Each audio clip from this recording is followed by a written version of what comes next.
Hello, so I'm going to be talking about the time that we went out for my best friend's 17th birthday party. Now, my friend and me and my friends have always been like ones to go out and party.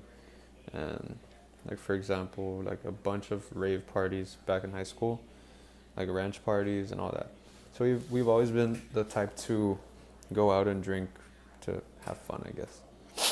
Like that's just what we've been doing for a long time. I'm not too proud of it, but it's not something that I could say is new or that I really regret because I don't, because I do have a lot of fun. But I mean, it's the same for a lot of people my age. A lot of us go out and do the same things. But anyway, we went out for that night. We went out for my friend's birthday party, and we rented this place. It was a real nice place. It had a pool, and we started the night off good, drinking a couple beers, couple shots.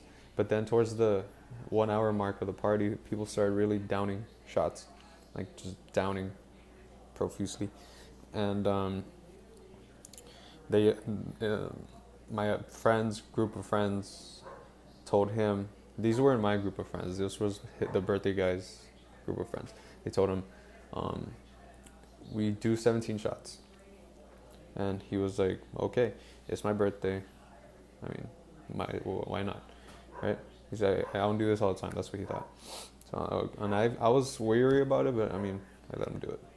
So, um, he started downing shots. He was like, at the 15 mark, he started feeling a little crazy. But he finished the 17 shots to our surprise. Like, that's crazy, dude. Like, that's almost 20 shots. That is a lot of liquor. Even for him, who's a heavyweight in that department. And so night goes on, but he does have epilepsy.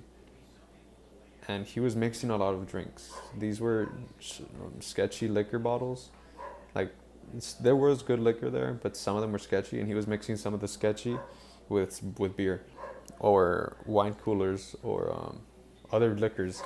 So it was a big combination, a big melting pot of just different kinds of alcohol. But that was after the 17 shots, so that's just too many different kinds of liquor and beer and mixed drinks. So I say maybe 30 minutes after, he's completely gone. His eyes are at the back of his head. He can't speak, like he cannot talk at all. And I believe that he did have a seizure. I think he had a seizure because he just couldn't talk. And I've seen him have a seizure, and he just blacks out. He starts like doing these manic like expressions and like motions, and he wasn't exactly doing motions because he couldn't. He was gone, but he couldn't talk, and his eyes were at the back of his head, like they were almost all white. He was just like gone. So, and me and my friend were talking to each other. We were like, we gotta get him out of here, because people were just shoving liquor bottles in his face. They were like, here, drink more, and we were like, dude, leave him alone. He's already bad as it is. Like, why are you gonna make this worse? You started this. Like, they were the ones that told him to do all those shots. So we lifted him. At the time, we only needed me and my friend because he was still walking. So we walked him to my Jeep, but then he fell out of my Jeep when we were putting him in there. He fell backwards, and then he was on his back, and he started vomiting on his back. So all the vomit was just like coming all over his chest and stuff, and all over the floor, the pavement. And we were like, God damn. And from that commotion, the owner of the house, the lady came out. She was like, whoever's with him and him, get out. Like, leave now. Like, if you don't leave, I'm calling the cops. And we didn't think at the time, we didn't think, well, she can't call the cops because this is her place and she has a lot of minors drinking here. So she'll get arrested too. But we didn't think that. We just said, okay, let's get out of here. So we needed 5 guys, me included, to lift him out of a puddle of his own vomit. There was chunks there. Our arms were covered in vomit. It was bad. We were just thinking, let's get him out of here now. And so we lifted him up. 5 guys lifted him up, put him in the back of the trunk, in the back seat of my Jeep, sitting upright. And he was still vomiting, so we had to like tilt him over. So he was vomiting out the side of his mouth the whole time. And we finally got in the Jeep. We left, and we not maybe not even 10 minutes later, my other friend, not the one who was gone, he said, stop the car because I need to puke. And I'm going to puke in your Jeep, you don't pull over. So I was like, okay, fine. And then I pulled over, he started puking. There wasn't too many cars at that time. We started puking. And then got back in the Jeep, went downtown. And I was already scared because I was like, if a cop sees this, we're screwed. I'm driving and I'm kind of drunk too. And but then he said again downtown, he was like, stop, I need to puke again. I was like, I'm not gonna stop. We're in the downtown court district. Like there's a lot of cops here. So we're not doing that. He was like, dude, I'm gonna vomit if in your Jeep. He was like, please dude, just stop it. I'm like, okay.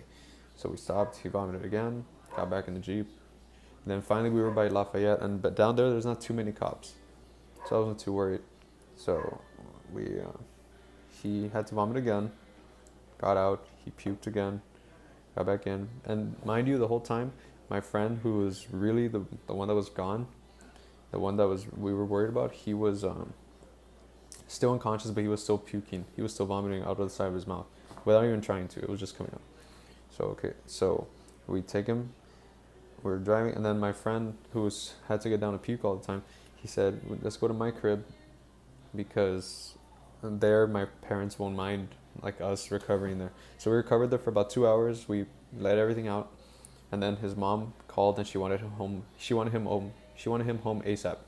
So we put him back in the car and we're like, damn, she's gonna get mad at us. She's gonna be so mad. But she was honestly just happy to see that he was okay. And we told her like, yeah, if we hadn't brought him here, he would have probably just still been there. And cops would have probably already been at the place. And she was just thankful to us. So we were very happy that she wasn't mad at us. And but yeah, it took about 2 hours after getting to his house for him to completely sober up and start talking again. He wasn't sober, but he was talking again, which was cool. And we sobered up like nothing. It was nothing. But it took him a while, and he started talking again, which was cool.